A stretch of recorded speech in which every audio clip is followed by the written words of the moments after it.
Pak, selamat pagi, Bapak Denny Dixon Lai, Sarjana Ekonomi. Selamat pagi. Selamat pagi, Ibu Moderator, Ibu Novi, dan pendengar setia RSPD Kabupaten Timur Tengah Utara. Apa kabar Bapak pagi hari ini ketika berada di studio radio siaran pemerintah daerah Kabupaten Timur Tengah Utara? Puji Tuhan, baik dan semangat. Terima kasih Bapak Denny Dixon Lai. Ada juga salah satu narasumber Nona Inai, tentunya kami juga tak lupa menyapa. Selamat pagi Nona Inai, apa kabar pagi ini? Selamat pagi semua pendengar setia radio siaran pemerintah daerah Kabupaten Timur Tengah Utara yang kami kasihi. Terima kasih untuk Nona Inai dan Bapak Denny Dixon Lai, dua narasumber yang sudah stay di radio siaran pemerintah daerah Kabupaten Timur Tengah Utara. Tak lupa kami menyapa semua pendengar setia yang lagi pantau siaran kami pada frekuensi 95,8 MHz. Terima kasih atas kebersamaan Anda. Dan selanjutnya kita akan bincang-bincang radio pagi hari ini di session pertama. Kami akan memilih satu tema dengan judul Daftar Pemilih Tetap. Tentunya ada pertanyaan-pertanyaan yang pagi hari ini kita akan bahas bersama dan kita dengarkan jawaban-jawaban yang sangat menarik yang akan disampaikan oleh kedua narasumber kita. Dan untuk tidak memperpanjang kata, kali ini saya langsung mengajukan beberapa pertanyaan yang akan dijawab langsung oleh narasumber Bapak Denny Dixon Lai, Sarjana Ekonomi. Bapak, ketika pemilihan umum saat ini, tahun 2024 saat ini sedang berproses. Dalam proses itu tentu berdasarkan setiap tahapannya. Salah satu tahapannya adalah penyusunan daftar pemilih. Karena itu, apa saja data pemilih dan apa itu daftar pemilih? Kami silakan kepada Bapak Dixon. Baik, terima kasih Ibu Novi. Selamat pagi buat kita semua. Pada kesempatan ini saya mau menyampaikan sedikit penjelasan tentang apa itu data pemilih dan apa itu daftar pemilih. Terlihat memang kayak seperti mirip-mirip, tetapi sebenarnya ada sedikit perbedaan. Kalau data pemilih itu adalah data persorangan, data perseorangan yang terstruktur untuk yang memenuhi persyaratan sebagai pemilih. Contohnya data pemilih itu berupa nama, NIK, NKK, alamat, tanggal lahir, itu bagian-bagian dari elemen data pemilih. Sedangkan untuk daftar pemilih adalah terdiri dari data pemilih yang disusun oleh KPU kabupaten atau kota yang telah disandingkan dengan antara daftar pemilih tetap terakhir dengan DP4 yang diturunkan oleh pemerintah. Yang selanjutnya akan dijadikan bahan untuk melakukan pemutakhiran. Demikian Ibu Novi, saya kembalikan. Terima kasih jawaban yang sudah disampaikan oleh salah satu komisioner KPUD Kabupaten Timur Tengah Utara, Bapak Denny Dixon Lai. Bapak, berdasarkan jawaban yang sudah Bapak sampaikan, bagaimana penyusunan daftar pemilih dalam penyelenggaraan pemilu tahun 2024 berpedoman pada prinsip-prinsip apa saja? Terima kasih. Yang pertama adalah yang harus kita penuhi adalah prinsip penyusunan daftar pemilih itu harus secara lengkap dan luas.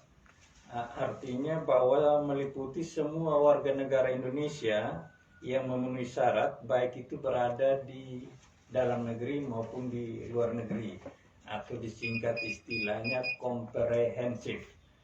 Yang berikut itu prinsipnya adalah inklusif. Itu artinya kita mengikut sertakan kementerian atau lembaga-lembaga terkait atau pihak-pihak lain dalam membantu kegiatan penyusunan daftar pemilih. Lalu yang berikut itu akurat. dalam menyusun daftar pemilih, kita harus memastikan bahwa informasi terkait data pemilih harus benar, lengkap, dan dapat dipertanggungjawabkan.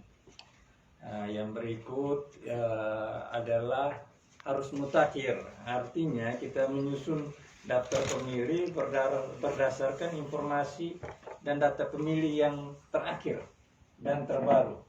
Jadi contohnya ada kakak yang sudah lama tetapi sudah ada perubahan, itu yang perubahan yang terakhir yang kita pakai, atau KTP yang terakhir yang kita pakai. Kemudian prinsip yang berikut itu harus terbuka. Jadi terbuka ini dalam penyusunan daftar pemilih itu artinya semua pemilih yang memenuhi syarat harus bisa diakomodir. Yang berikut adalah prinsip responsif, yaitu kita memberikan kesempatan masyarakat untuk memberikan tanggapan atau masukan dalam penyusunan daftar pemilih.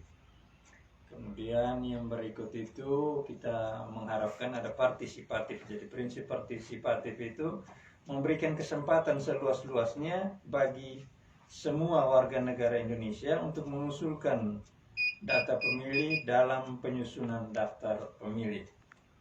Lalu yang berikut itu adalah akuntabel. Dalam hal ini harus mempunyai kejelasan fungsi dan tugas dalam penyusunan dan pelaksanaan pelaporan hasil pemuktakiran data pemilih harus bisa dipertanggungjawabkan dengan baik. Yang berikut lagi ada perlindungan data diri. Jadi salah satu aspek yang sangat penting juga adalah dalam penyusunan maupun pelaporan daftar pemilih itu kita harus menjaga kerahasiaan atau perlindungan terhadap data diri semua warga yang ada. Yang terakhir adalah prinsip aksesibel, yaitu adalah memberikan kemudahan dalam mengakses data pada saat pemuktakiran dan penyusunan daftar pemilih. Jadi untuk ini KPU harus menyiapkan berbagai cara sosialisasi untuk masyarakat dengan mudah untuk bisa mendaftar atau belum sudah pas penempatan di TPS itu. Yang tertentu. Terima kasih. Terima kasih kepada Bapak Denny Dixon Lai, Sarjana Ekonomi. Tentunya jawaban-jawaban yang Bapak sudah utarakan belum cukup untuk terselenggaranya pemilihan umum tahun 2024 nanti. Apa saja syarat agar masyarakat di Kabupaten Timur Tengah Utara boleh menjadi pemilih? Kali ini kami kembali kepada Bapak Denny untuk menjawab pertanyaan ini. Kami silakan. Baik. Untuk seseorang bisa didaftar menjadi pemilih itu yang pertama adalah berumur 17 tahun atau lebih pada hari pemungutan suara, atau sudah kawin atau sudah pernah kawin. Jadi contohnya sekarang ini dia baru 16 tahun lebih karena pemilihannya nanti 14 Februari 2024, tetapi jika pada hari 14 Februari 2024 dia sudah 17 tahun, sudah bisa didata dari sekarang. Jadi, patokannya bukan pada waktu kita penyusunan, tetapi patokannya adalah pada tanggal pemilihan, yaitu 14 pemilihan umum nanti pada 14 Februari 2024. Yang berikut itu adalah warga negara yang tidak sedang dicabut hak pilihnya berdasarkan putusan pengadilan yang sudah mempunyai kekuatan hukum tetap. Kalau ini sudah ada putusan pengadilan yang sifatnya tetap, maka dia tidak boleh didata sebagai masuk dalam daftar pemilih. Yang berikut itu harus berdomisili di wilayah Kabupaten Timur Tengah Utara yang dibuktikan dengan KTP elektronik. Jadi ini skopnya adalah kita membicarakan level Kabupaten Timur Tengah Utara. Jadi contohnya orang dari Kupang, walaupun sudah 10 tahun di Timur Tengah Utara, tapi dokumen kependudukannya masih Kabupaten Kupang, maka kita tidak boleh mendatangnya sebagai masuk dalam daftar pemilih di Kabupaten PPS. Atau jika tidak belum mempunyai KTP elektronik, itu bisa juga didaftar menggunakan kartu keluarga. Biasanya untuk pemula yang sekitar 16 tahun pada 14 Februari sudah 17 tahun. Terus yang berikut adalah yang bisa masuk menjadi daftar pemilih adalah yang tidak sedang menjadi prajurit TNI atau anggota kepolisian negara Republik. Demikian Ibu Novi, terima kasih. Terima kasih atas jawaban yang sudah disampaikan oleh Bapak Denny Dixon, sarjana ekonomi. Pada saat proses pemutakhiran data pemilih menghadapi pemilu, apakah hanya terjadi di dalam negeri ataukah proses itu juga bisa terjadi pula di luar negeri? Bagaimana jawaban dari Bapak Denny? Mari kita dengarkan bersama. Ya, terima kasih. Jadi proses pemutakhiran ini tidak hanya di dalam negeri saja, di luar negeri juga dilakukan hal yang sama. Jadi di luar negeri juga kalau di kita ada PPS, kalau di luar negeri itu namanya PPLN, Panitia Pemungutan Suara Luar Negeri. Jadi dalam proses pemutakhiran itu yang di luar negeri, PPLN itu juga dibantu oleh Bang Karli. Jadi Bang Karli itu bisa dari salah satu di kantor perwakilan kita di negara lain atau dari warga masyarakat kita yang berada di negara tersebut. Untuk diketahui bahwa untuk pemilih kita dalam negeri pada untuk pemilu 2024 nanti itu ada 203.056.748 itu untuk yang di dalam negeri.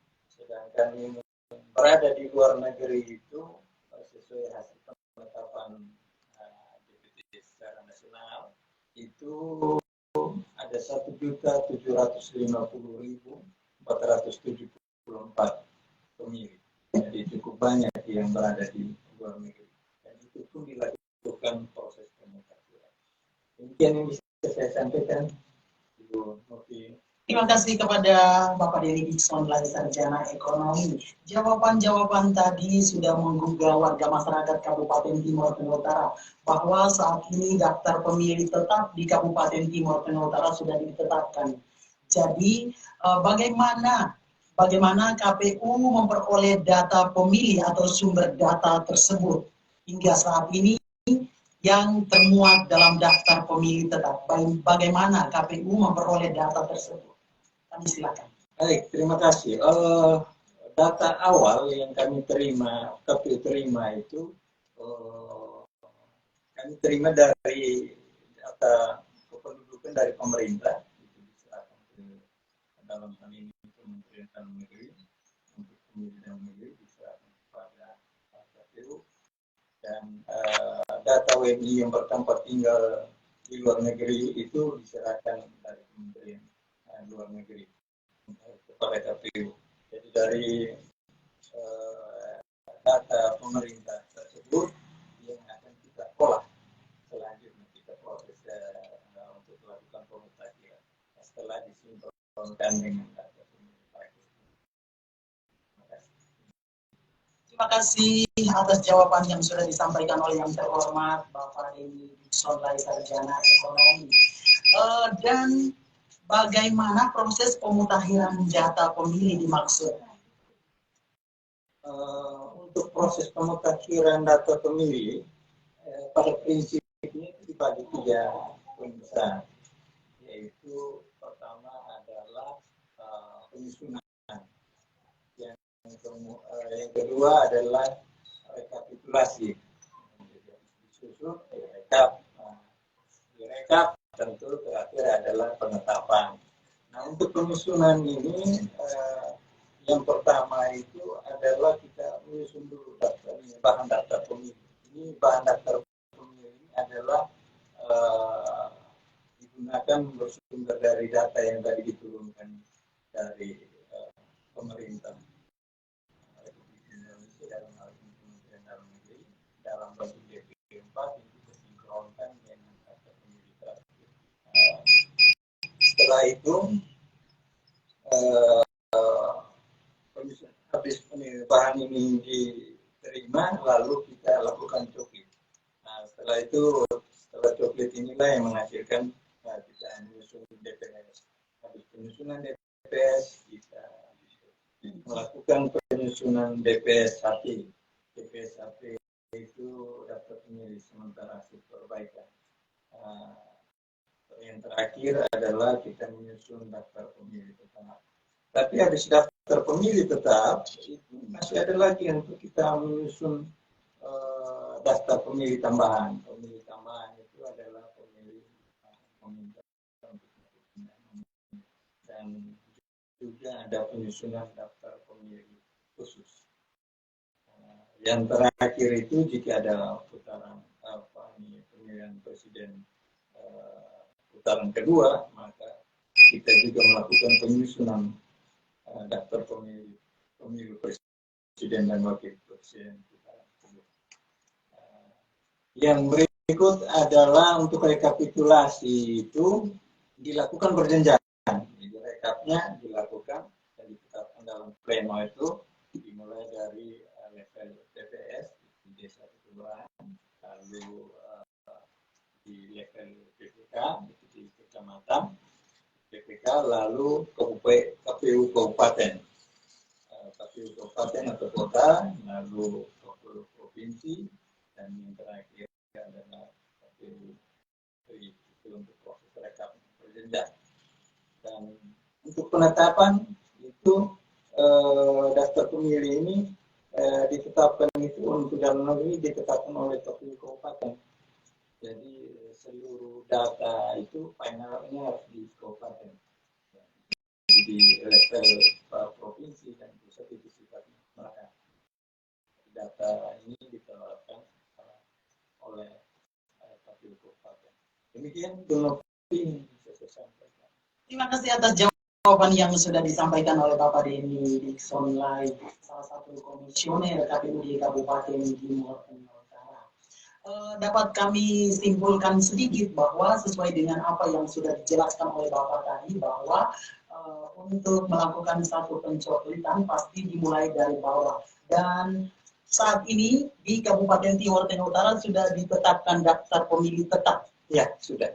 Kita sudah tetapkan pada tanggal 21 Juni 2023. Terima kasih untuk jawabannya. Dan saat ini Bapak Ibu pendengar setia di mana saja Anda pantau siaran kami, baru saja kita dengar narasumber pertama Bapak Denny Dickson Lai, sarjana ekonomi, salah satu komisioner kepala divisi pada KPUD Kabupaten Timur Tengah Utara. Ada juga salah satu narasumber Ibu Inai yang saat ini juga sudah hadir bersama kami di studio siaran pemerintah daerah Kabupaten Timur Tengah Utara. Adapun pertanyaan yang akan kami ajukan dan akan dijawab oleh moderator atau narasumber kedua. Dalam penyusunan daftar pemilih ada istilah DPS, DPT, DPTB, dan DPK. Apa itu DPS dan DPT, DPTB, dan DPK? Kami silakan kepada narasumber kedua untuk menjawab. Baik, terima kasih. Dalam penyusunan daftar pemilih ada beberapa istilah dalam penyusunan. Yang pertama adalah DPS. DPS itu adalah daftar pemilih sementara. Selanjutnya DPT. DPT itu adalah daftar pemilih tetap. Jadi untuk DPS dan DPT ini telah ditetapkan oleh KPU Kabupaten Sumatera Utara pada tanggal 22 Juni 2023. Selanjutnya DPTB. DPTB adalah daftar pemilih tambahan. Jadi ini sementara berproses di tahapan ini. Jadi untuk DPTB ini adalah untuk pemilih-pemilih yang telah terdaftar dalam DPT dan melakukan pindah memilih. Jadi untuk teman-teman atau masyarakat Kabupaten Timur Tengah Utara yang ingin melakukan pindah memilih boleh langsung ke KPU Kabupaten Timur Tengah Utara. Dan selanjutnya untuk istilah DPK itu adalah daftar pemilih khusus. Jadi itu untuk pemilih-pemilih yang belum terdaftar dalam DPT dan menggunakan hak pilihnya menggunakan KTPL pada hari ini. Terima kasih. Terima kasih untuk narasumber kedua, Ibu Nai sudah menjawab pertanyaan. Dan kali ini juga kita kembali ke narasumber pertama, Bapak Denny Dixon, sarjana ekonomi. Bapak, bagaimana proses menghasilkan atau untuk memperoleh data dalam DPS, DPT, DPTB, dan DPK? Baik, Ibu Novi, memang ada serangkaian proses untuk sampai kita menghasilkan DPT, dan setelah DPT pun ada proses selanjutnya. Jadi bagaimana untuk sampai ke DPS itu, jadi dari data DP4 hasil sinkronisasi tadi begitu kita turunkan di coklit yang dilakukan oleh Pangkari kita. Hasil coklit tersebut selama satu bulan berproses, kemudian hasil coklit tersebut kita susun kurang lebih juga 1 bulan kita susun. Itu yang akan hasil coklit kita itu yang setelah disusun dirapikan itu yang menjadi bahan untuk menjadi DPS. Nanti setelah di DPS ini diplenokan atau ditetapkan, itu akan diumumkan lagi. Untuk mendapat tanggapan atau masukan dari masyarakat. Setelah ada masukan dan tanggapan, kita perbaiki lagi. Nah, itu yang dinamakan DPS HP, hasil perbaikan. Daftar pemilih sementara hasil perbaikan. Nah, daftar pemilih sementara hasil perbaikan ini diumumkan lagi. Satu kali lagi masih diumumkan. Nah, untuk dilihat jangan sampai masih ada yang belum terakomodir atau masih ada kekeliruan. Jadi itu nanti dia akan berproses menjadi DPS HP akhir, lalu menuju terakhir ditetapkan menjadi daftar pemilih tetap yang sudah kita tetapkan. Di serangkaian proses ini memang cukup panjang. Tujuannya satu, supaya kita bisa menghasilkan daftar pemilih yang benar-benar akurat, jadi sesuai dengan kenyataan yang sebenar-benar. Nah, setelah ditetapkan daftar pemilih tetap, itu dari 22 Juni sampai dengan 8 Februari itu ada proses yang namanya daftar pemilih tambahan tadi oleh Kak Ine sudah dijelaskan. Maksudnya daftar pemilih tambahan itu seperti apa. Nah, di antara itu pun terutama mendekati hari H ada namanya daftar pemilih khusus. Nah, itu seperti yang tadi sudah dijelaskan oleh Ibu Ine. Jadi prosesnya ini tetap bagaimana kita berusaha melakukan penyusunan sedemikian rupa agar semua warga negara Indonesia yang berdomisili di Kabupaten Timur Tengah Utara ini bisa mempunyai yang sudah memenuhi syarat tentu bisa mengakomodir dengan baik sebagai daftar pemilih, dan untuk memilih di tempat mana beliau memilih pun disiapkan daftar pemilih tambahan tadi untuk bisa memilih, tetapi ada beberapa syarat tentunya, tidak serta merta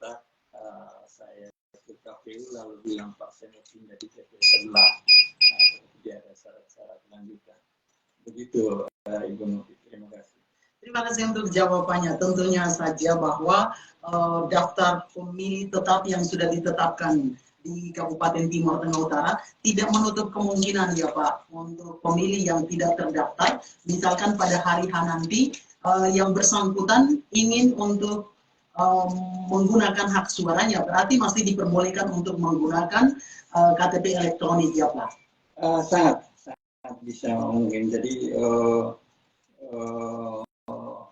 sesuai dengan Undang-Undang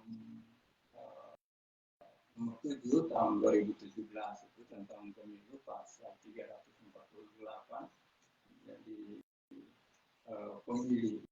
pemilih KTP elektronik diperbolehkan menggunakan hak pilihnya, tentu saja sesuai dengan alamat di TPS yang sesuai dengan. Pertanyaan selanjutnya Pak, bagaimana tahapan penyusunan daftar? Berapa lama? Kapan mulai dan kapan berakhir dilakukannya tahapan penyusunan? Secara jadwal ya, kita memulai proses itu dari 14 Desember 2022 dengan tadi tahapan-tahapan yang sudah saya jelaskan, hingga dia berakhir nanti pada 8 Februari. Itu sudah berakhir 8 Februari 2024, itu sudah rekap terhadap DPTB. Jadi prosesnya cukup panjang. Demikian informasi yang sudah kita peroleh dan jawaban-jawaban tadi tentunya belum cukup untuk dilakukannya pemilihan umum tahun 2024 nanti. Oke, pendengar setia di mana saja Anda pantau siaran kami, terima kasih atas kebersamaan Anda semua untuk mengikuti dialog radio pada pagi hari ini. Pertanyaan selanjutnya kami mencoba untuk menanyakan beberapa hal penting dan akan dijawab oleh narasumber yang kedua. Berapa jumlah atau total daftar pemilih tetap untuk pemilu di tahun 2024 di Kabupaten Timur Tengah Utara? Berapa perempuan dan berapa laki-laki bisa disampaikan? Baik, terima kasih Ibu Moderator. Untuk jumlah DPT Kabupaten Timur Tengah Utara yang telah ditetapkan pada tanggal 22 Juni tahun 2023 oleh KPU Kabupaten Timur Tengah Utara berjumlah 193.040 pemilih yang tersebar di 24 kecamatan, 193 desa, dan 774 TPS. Dengan rincian laki-laki 95.035 pemilih dan perempuan 98.005. Terima kasih untuk jawabannya. Tentunya jawaban tadi itu yang sudah terakomodir dalam daftar pemilih tetap yang sudah ditetapkannya beberapa waktu yang lalu. Berapa jumlah TPS di Kabupaten Timur Tengah Utara untuk pemilu tahun 2024? Baik, untuk jumlah TPS di Kabupaten Timur Tengah Utara berjumlah 774 TPS yang terdiri dari 773 TPS reguler dan 1 TPS khusus. Jadi Ibu Moderator, di sini TPS khususnya itu berada di Lapas Rutan kelas 2 Kemenanu. Jadi ada salah satu TPS khusus yang kami dirikan di situ untuk teman-teman pemilih yang berada di dalam tahanan.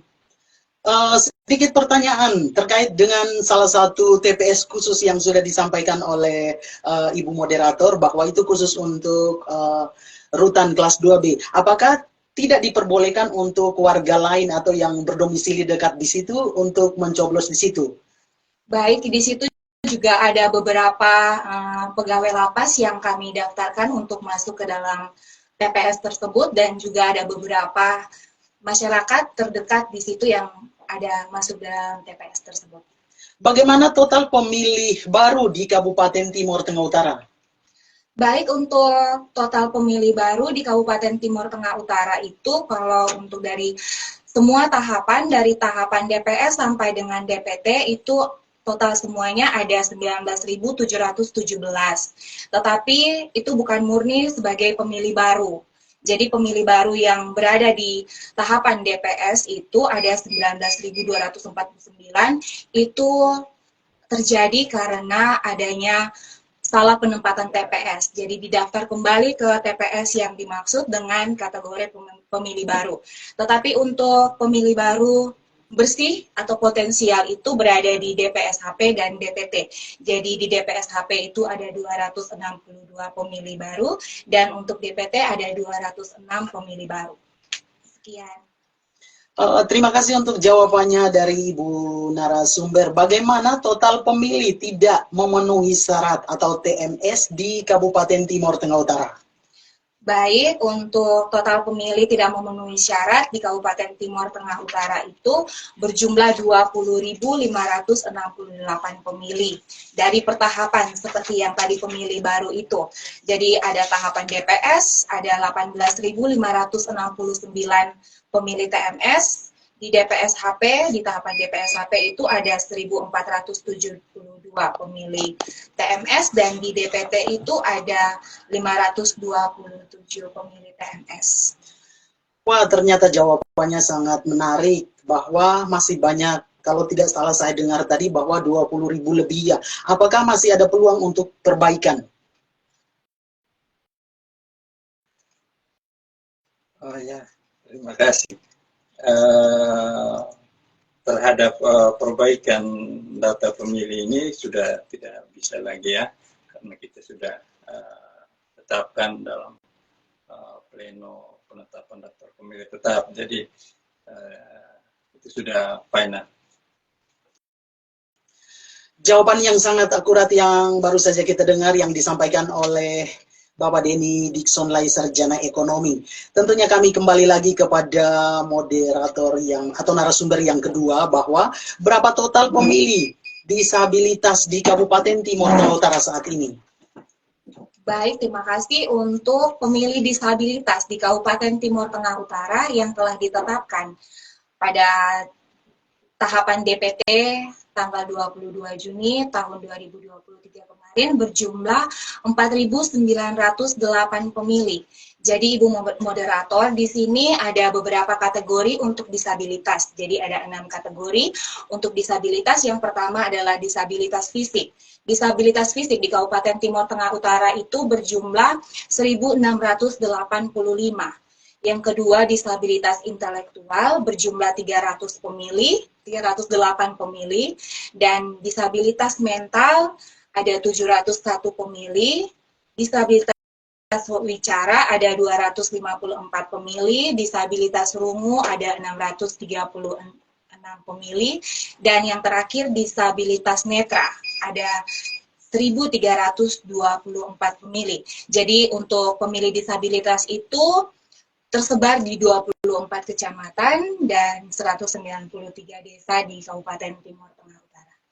Tentunya pasti semua pemilih disabilitas di Kabupaten Timur Tengah Utara pastikan bahwa sudah terdaftar ya, dan sudah ditetapkan dalam daftar pemilih tetap di Kabupaten Timur Tengah Utara. Oke, kita beralih ke selanjutnya. Berapa pemilih potensial non-KTP elektronik saat ini? Bisa dijelaskan? Untuk pemilih potensial non-KTPL Kabupaten Timur Tengah Utara berjumlah 10.151 pemilih.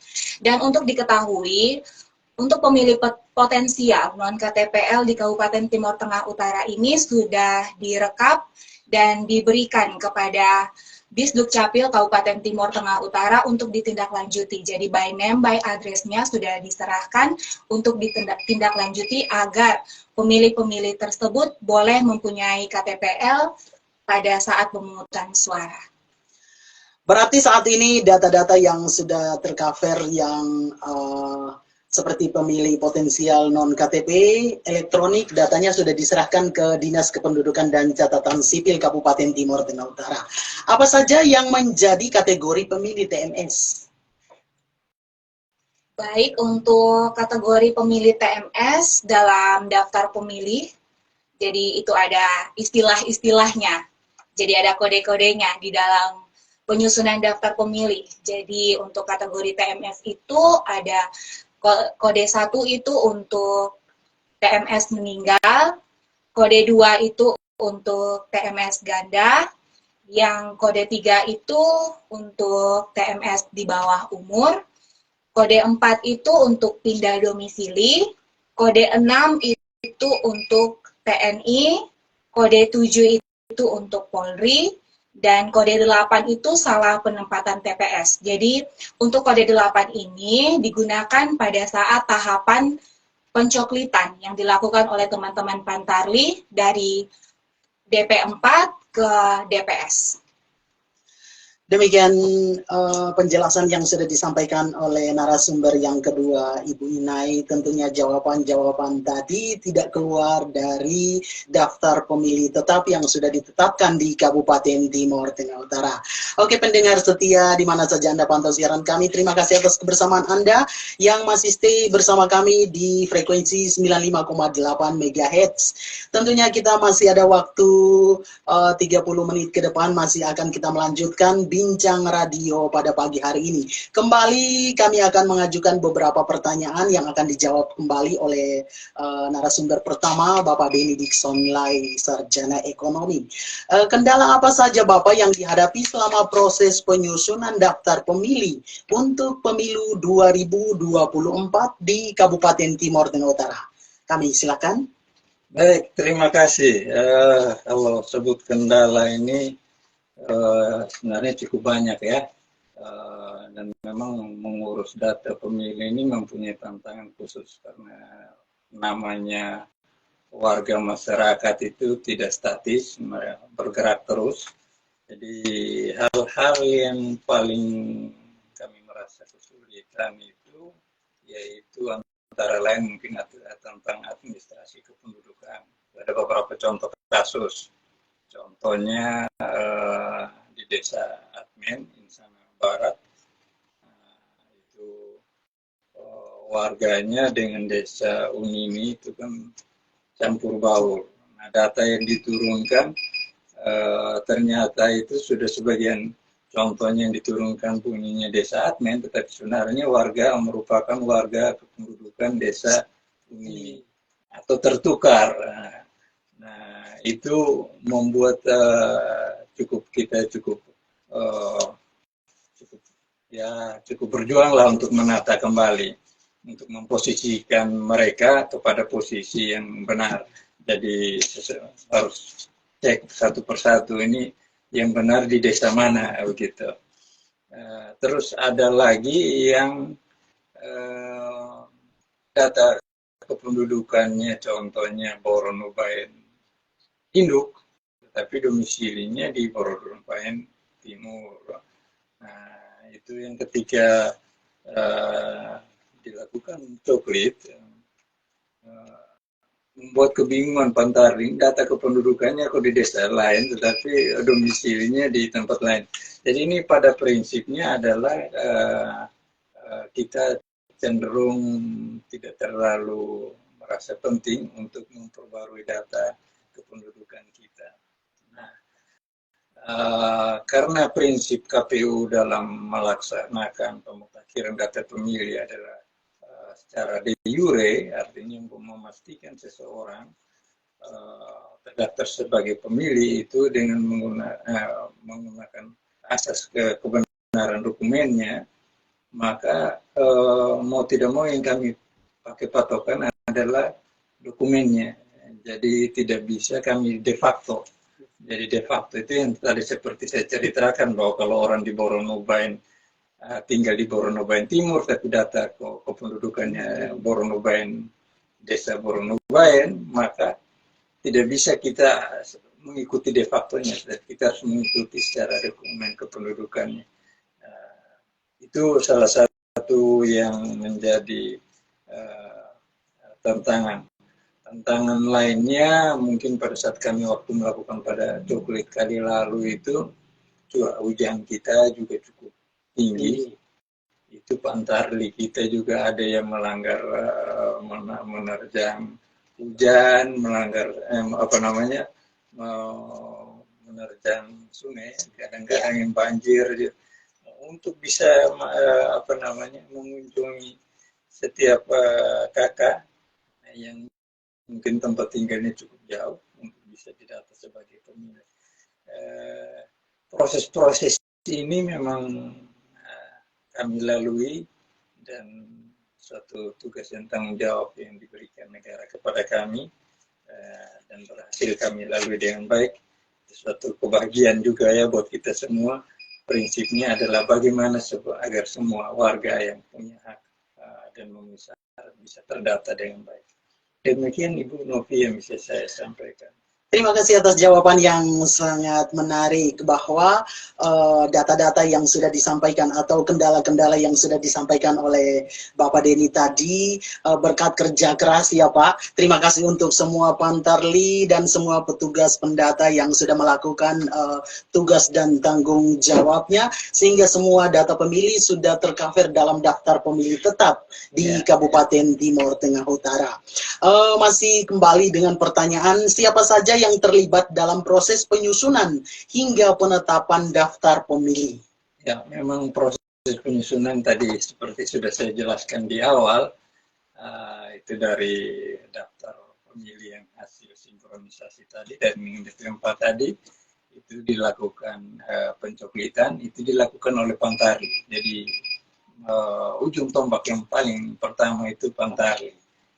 Yang tadi Ibu Novi sudah sampaikan, kita mengucapkan terima kasih berlimpah kepada Pantarli se-Kabupaten Timur Tengah Utara. Yang berikut itu adalah PPS kita. Nah, di level PPS ini, di level desa atau kelurahan, itu juga didampingi oleh pengawas kita, yang level PKD ya istilahnya, pengawas kelurahan dan desa. Terus di kecamatan itu ada juga PPK, panitia pemilihan kecamatan, itu juga ada panwascamnya. Jadi prosesnya ini dilakukan oleh PPK juga, tetapi juga diawasi oleh panwascam. Tujuannya juga satu, agar data yang dihasilkan benar-benar berkualitas. Jadi contohnya ada hal yang terlewatkan dari pihak pengawas, tentu akan mengingatkan kepada teman-teman. Yang berikut ada tentu saja di KPU Kabupaten, atau ya, dalam hal ini Kabupaten Timur Tengah Utara.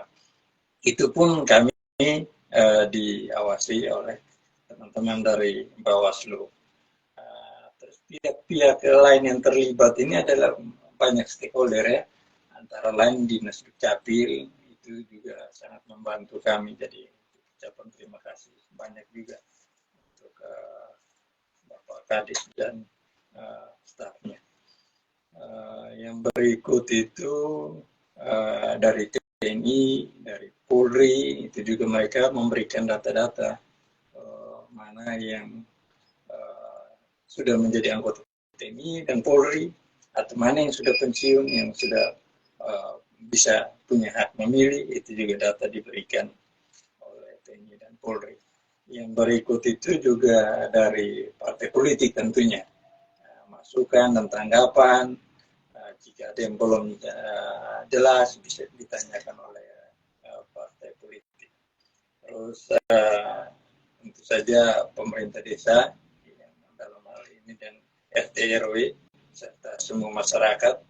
Jadi pihak-pihak yang terlibat ini untuk dalam penyusunan hingga penetapan daftar pemilih tetap ini banyak digunakan. Jadi kita beramai-ramai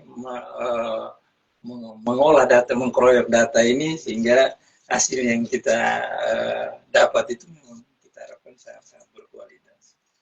Demikian Ibu. Sangat menarik apa yang dijelaskan oleh narasumber pertama, bahwa saat ini pekerjaan yang dilakukan dari bawah, mulai dari Pantarli dan juga di kecamatan itu ada PKD, ada juga PPK dan juga Panwascam. Tentunya semua pekerjaan yang dilakukan oleh teman-teman di lapangan menghasilkan suatu data yang akurat, sehingga semua data pemilih sudah tercover dalam daftar pemilih tetap yang sudah ditetapkan di Kabupaten Timur Tengah Utara. Sangat menarik dan sangat antusias para pekerja dari bawah. Terima kasih atas kerjasama yang baik. Masih ada pertanyaan lagi Bapak, bagaimana cara mengecek untuk memastikan nama yang telah terdaftar sebagai pemilih dalam daftar pemilih tetap? Baik, ini sekaligus saya juga mau sosialisasi lagi. Jadi untuk memastikan bahwa kita sudah terdaftar sebagai pemilih tetap atau belum, itu kita bisa melakukan ada link yang biasanya KPU share, bagikan itu cekdptonline.kpu.go.id. Jadi di situ warga masyarakat bisa memasukkan NIK-nya dan mengetahui apakah sudah terdaftar atau belum. Nah, ini memenuhi salah satu prinsip yang tadi yang saya jelaskan tentang aksesibilitas, aksesibel. Jadi semua dengan mudah, sekarang kan hampir semua menggunakan HP.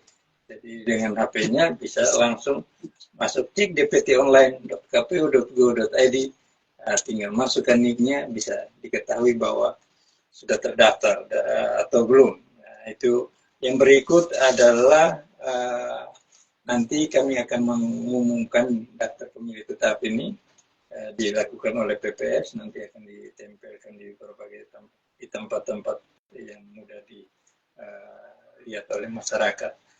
Jadi memudahkan, dan kami berharap kesadaran warga masyarakat untuk memastikan sudah terdaftar atau belum. Kalau belum terdaftar pun masih ada caranya. Terima kasih Ibu Novi. Terima kasih atas jawaban yang sangat menarik. Saat pemutakhiran data pemilih Bapak, inovasi-inovasi apa yang dilakukan oleh KPUD Timur Tengah Utara untuk mengajak masyarakat di Kabupaten Timur Tengah Utara agar mendaftarkan dirinya menjadi pemilih? Jika masih ada pemilih yang sudah memenuhi syarat sebagai pemilih, namun belum terdaftar dalam daftar pemilih tetap untuk pemilu tahun 2024. Silakan dijelaskan Bapak terkait dengan pertanyaan ini, bisa dijelaskan sehingga masyarakat bisa mengetahui. Terima kasih. Ibu Novi, kami ada beberapa langkah yang kami lakukan. Yang pertama adalah sekarang tentu kami menggunakan medsos. Jadi dengan medsos itu kami mensosialisasikan sekarang kita sudah dalam tahapan apa. Contoh kalau dalam masa coklit kami share berbagi semua PPS, PPK, kita minta untuk membagi informasi kepada masyarakat bahwa sudah waktunya melaksanakan coklit. Jadi harap menunggu Pantarli di rumah masing-masing, atau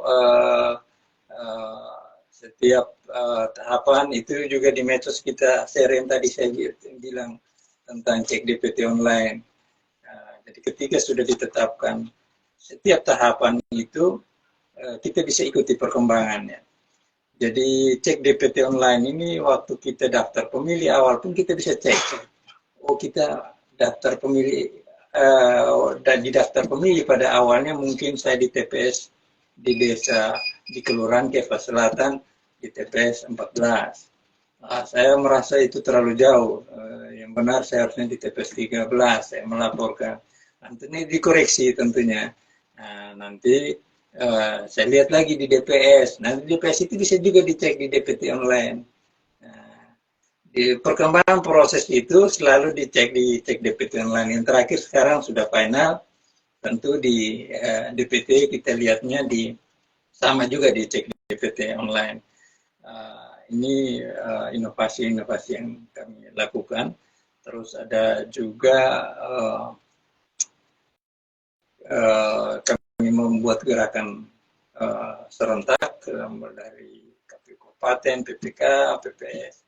Ke tempat-tempat yang ramai, contoh ke pasar, terminal, atau mungkin kalau ini ada perkumpulan, ada pertemuan-pertemuan, itu kita cek DPT online. Coba ya pastikan kita sudah terdaftar atau belum, kita masing-masing kita ajak untuk melakukan cek. Jadi tinggal lihat nicknya, masukkan, pastikan bahwa kita sudah terdaftar atau belum. Kira-kira itu Ibu Novi. Terima kasih untuk jawabannya yang sangat menarik dan bagus sekali. Dan jika ada pemilih yang belum terdaftar dalam DPT, apakah masih ada ruang untuk mendaftarkan diri sebagai pemilih? Bisa dijelaskan. Terima kasih Ibu Novi. Jadi satu-satunya ruang yang bisa digunakan yaitu menjadi masuk dalam daftar pemilih khusus yang tadi oleh Kakak Inai sampaikan. Daftar pemilih khusus ini pemberlakuannya nanti kalau Anda memilih itu dari jam 12. Tapi dia harus didaftar dulu. Nah, daftar pemilih khusus ini artinya bahwa memang benar-benar sama sekali tidak terdaftar dimanapun. Nanti pada saat mau pemungutan suara, itu kita minta KPPS seseorang yang datang mau menggunakan kategori daftar pemilih khusus, kita minta untuk dicek dulu menggunakan cek DPT online. Jangan sampai contoh saya sudah pindah domisili ke Kupang, di sana sudah saya punya KTP Kupang, tapi saya punya KTP lama di TTU saya masih simpan. Pada hari pemungutan suara saya kembali ke TTU, saya mau gunakan saya punya KTP lama ini sebagai pemilih khusus. Tentu saja petugas kita akan melakukan pengecekan apakah orang ini benar-benar tidak terdaftar sebagai pemilih sehingga bisa dikategorikan daftar pemilih khusus atau tidak. Demikian Ibu Novi. Jadi memang ruangnya hanya itu satu, tinggal satu itu saja, yaitu sebagai masuk dalam daftar pemilih.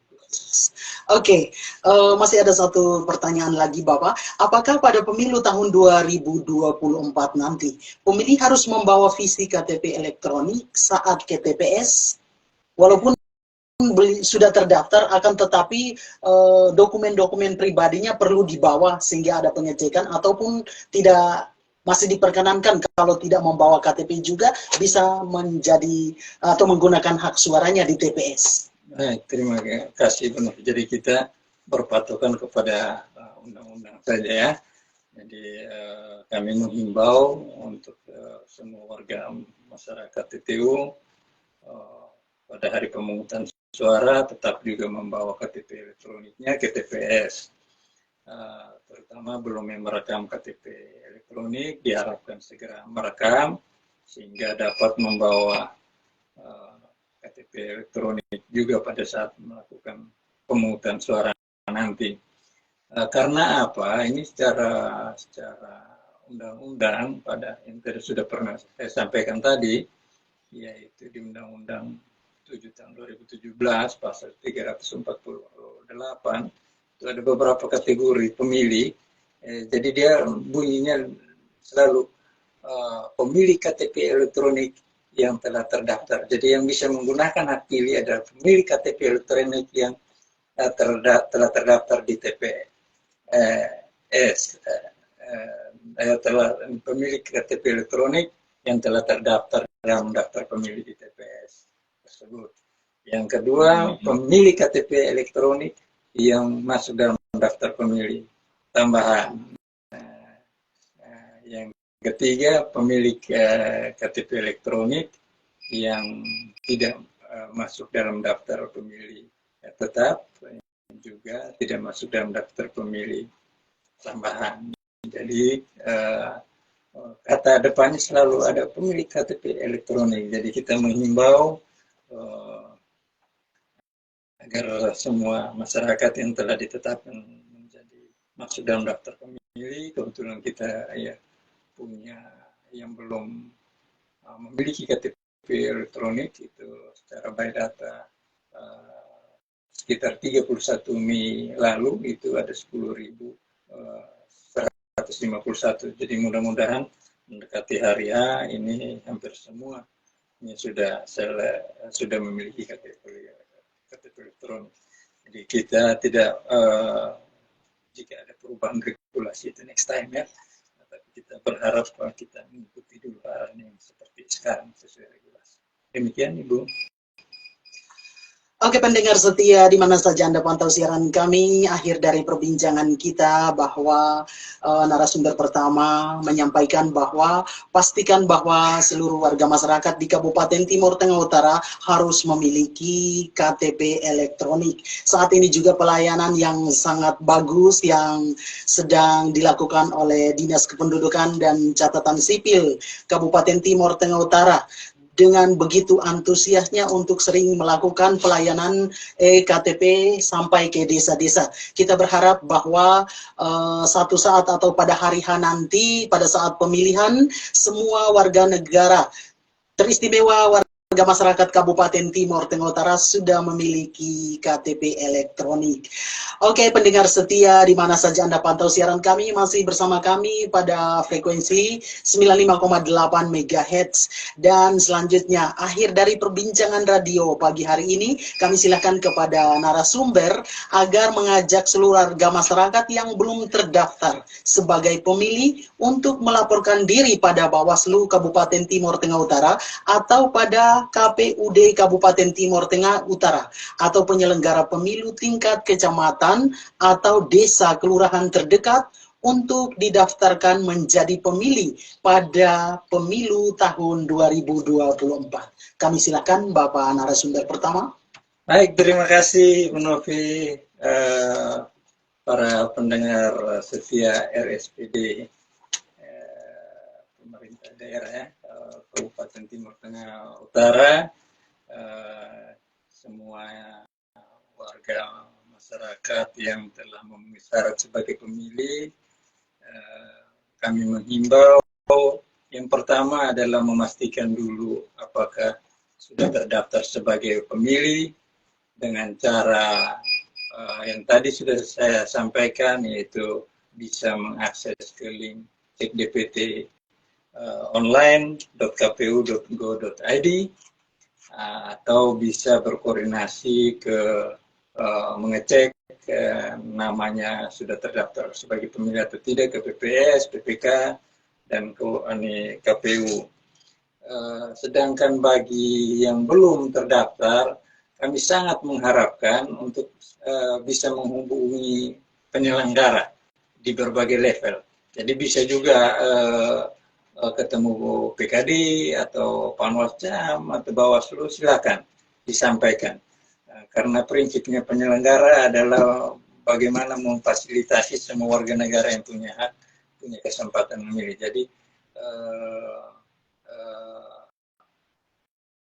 karena kita DPT-nya sudah ditetapkan, tentu tidak bisa masuk lagi dalam DPT, tetapi akan kita masukkan dalam daftar pemilih khusus.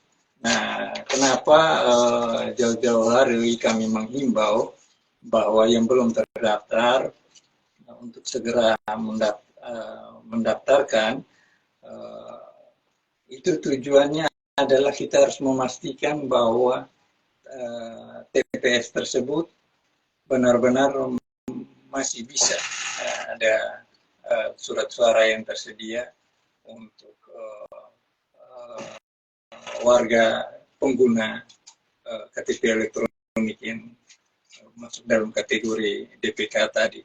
Nah, jadi contohnya kalau umpama di TPS tersebut karena maksimal 300 lalu semuanya penuh, sedangkan DPK yang hanya menggunakan KTP elektronik itu ternyata yang tidak dalam DPT maupun DPTB itu ternyata ada 20-an, kan banyak. Sedangkan sisa surat suara kan tentu saja tidak mencukupi. Nah, itu kan pentingnya pendataan dari awal agar bisa kita petakan bisa masuk di TPS mana.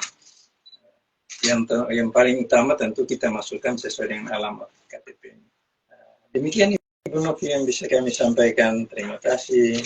Terima kasih Bapak Ibu Saudara pendengar di mana saja Anda pantau siaran kami. Terima kasih Bincang Radio pada pagi hari ini di session pertama yang sudah kita ikuti bersama. Terima kasih kepada Bapak Denny Dixon Lai, Sarjana Ekonomi, dan juga ada Ibu Inai dari KPUD Kabupaten Timur Tengah Utara. Kita sudah menyelesaikan Bincang Radio pagi hari ini. Mudah-mudahan apa yang disampaikan teristimewa kepada warga masyarakat Kabupaten Kabupaten Timur Tengah Utara yang belum terdaftar bisa menghubungi petugas terdekat, yakni PKD, Panwascam ataupun PPK, sehingga bisa terdaftar nanti. Oke, terima kasih untuk sesi pertama dan mudah-mudahan kita tetap sehat untuk menyelenggarakan pemilu di tahun 2024 nanti. Akhir kata saya moderator Novi Balan menyampaikan terima kasih dan kita akan kembali berjumpa di sesi kedua di mana akan kita mengikuti bincang radio bersama Bapak Ketua KPUD Kabupaten Timur Tengah Utara. Terima kasih. Terima Selamat kasih. pagi. Tuhan memberkati.